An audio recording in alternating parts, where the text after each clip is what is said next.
আমরা কোরিয়ার সবচেয়ে ফেমাস একজন অ্যাক্ট্রেস বেক আজিনকে দেখতে পাই এবং স্ক্রিনে তখন লেখা ওঠে আজিন এমন একজন মানুষ যার অ্যান্টি সোশ্যাল পার্সোনালিটি ডিসঅর্ডার নামের একটি মানসিক অসুস্থতা রয়েছে, যেটার মাধ্যমে সে তার নিজের স্বার্থ হাসিলের জন্য মানুষকে ম্যানিপুলেট করে ব্যবহার করে থাকে। আর এভাবে মানুষকে ব্যবহার করেই সে আজকের এই জায়গায় এসে পৌঁছেছে। তো চলুন আমরা আজকে আজিন সম্পর্কে জেনে আসি যে সে কিভাবে এবং ঠিক কোন জায়গা থেকে আজকের এই জায়গায় এসে পৌঁছালো।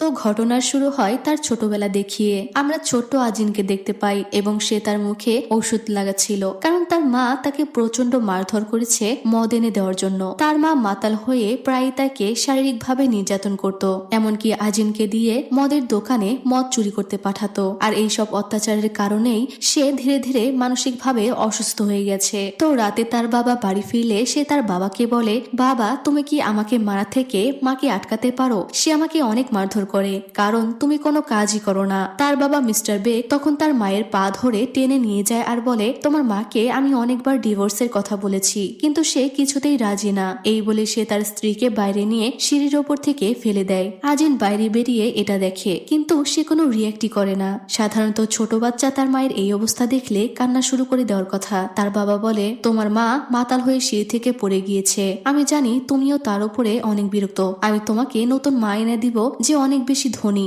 এখন থেকে আমি যা বলবো তুমি তাই করবে, না হলে আমি তোমাকেও সিঁড়ি থেকে ফেলে দিব। ছোট্ট আজিন তখন তার মায়ের কাছে যায় এবং দেখতে পায় তার মা এখনো জীবিত। এটা দেখেও সে চুপচাপ ওখান থেকে চলে আসছিল। তখন তার মা তার পা টেনে ধরে তার থেকে সাহায্য চায় এবং তাকে অ্যাম্বুলেন্সে কল করতে বলে, কিন্তু আজিন তাকে সাহায্য করে না এবং সে ওখান থেকে চলে গেলে তার মা ওখানেই মারা যায়। এরপর যখন তার মায়ের লাশ নিয়ে যাওয়া হয় এবং আজিনকে জিজ্ঞাসাবাদ করা হয়, তখন সে পুরোপুরি তার বাবার পক্ষে সাক্ষী দেয়।